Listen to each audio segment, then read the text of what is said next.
Assalamualaikum anak-anak hebat, selamat datang di kelas Bu Juni.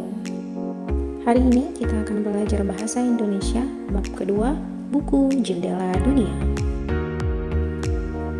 Bab ini akan mengajarkan peserta didik agar antusias dan mandiri dalam mempelajari berbagai jenis buku, baik itu buku fiksi maupun non-fiksi, memupuk kegemaran membaca, mengenal bagian-bagian buku dan proses pembuatannya, hingga belajar menulis cerita sendiri. Nah, di sini ada kata fiksi dan non-fiksi. Apa itu fiksi? Fiksi adalah teks yang memuat tentang cerita hasil imajinasi pengarang. Contohnya fabel, cerpen, novel, dongeng, dan lain-lain. Sedangkan non-fiksi itu adalah teks yang memuat informasi tentang suatu hal hasil dari penelitian. Contohnya buku pelajaran, kamus, majalah, dan lain-lain. Pada kesempatan kali ini kita akan bahas dua materi pembelajaran. Yang pertama, unsur intrinsik cerita. Setiap cerita yang kita baca memiliki bagian-bagian penting di dalamnya yang membentuk cerita tersebut. Bagian-bagian inilah yang disebut unsur intrinsik cerita. Unsur intrinsik cerita terdiri dari tema, alur, tokoh, latar, dan amanat. Apa itu tema? Tema adalah ide cerita, sebuah gagasan mengapa penulis menuliskan cerita. Contoh tema, ada tema keluarga, ada tema persahabatan, perjuangan, petualangan, dan lain-lain. Selanjutnya, alur. Alur merupakan rangkaian peristiwa dalam cerita dari awal hingga akhir. Penulis cerita menuliskan alur dengan jelas beserta konflik serta keseruan adegan pada cerita sehingga pembaca setia mengikuti alur cerita. Selanjutnya, tokoh.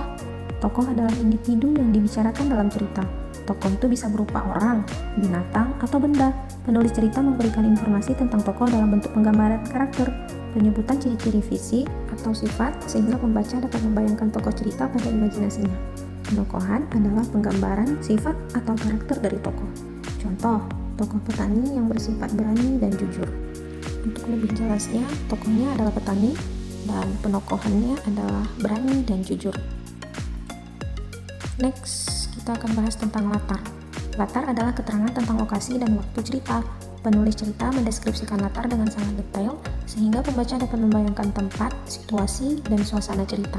Contoh latar tempat itu bisa aja di sekolah, kantin, lapangan, kantor, rumah, dan lain-lain. Untuk waktu cerita bisa berkaitan dengan pagi, sore, siang, malam, hari ini, kemarin, besok, dan lain-lain. Setelah latar, kita beralih ke amanat. Amanat adalah pesan yang terdapat dalam cerita. Contoh amanat, kita harus selalu hidup jujur atau sederhana. Contoh lainnya seperti cerita Malin Kundang. Amanatnya, sebagai seorang anak, kita tidak boleh durhaka kepada orang tua. Materi berikutnya kita akan bahas tentang majas. Apa ya itu majas?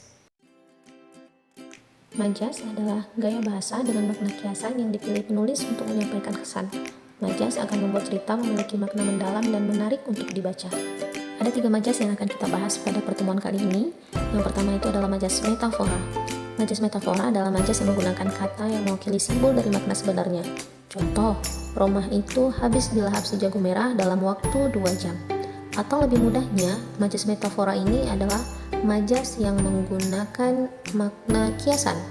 Pada contoh ini, si jago merah bukan makna sebenarnya, melainkan api.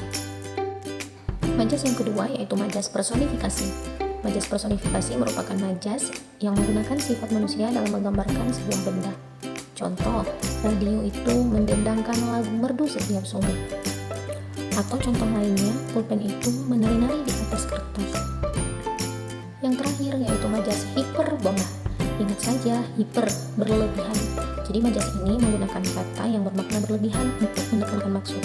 Contoh, sesaat setelah peluit lomba dibunyikan, anak itu langsung berlari secepat kilat. Nah, yang hiper itu adalah secepat kilat.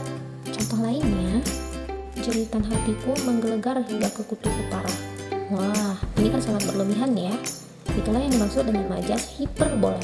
Semoga video pembelajaran ini bermanfaat. Terima kasih. Assalamualaikum warahmatullahi wabarakatuh.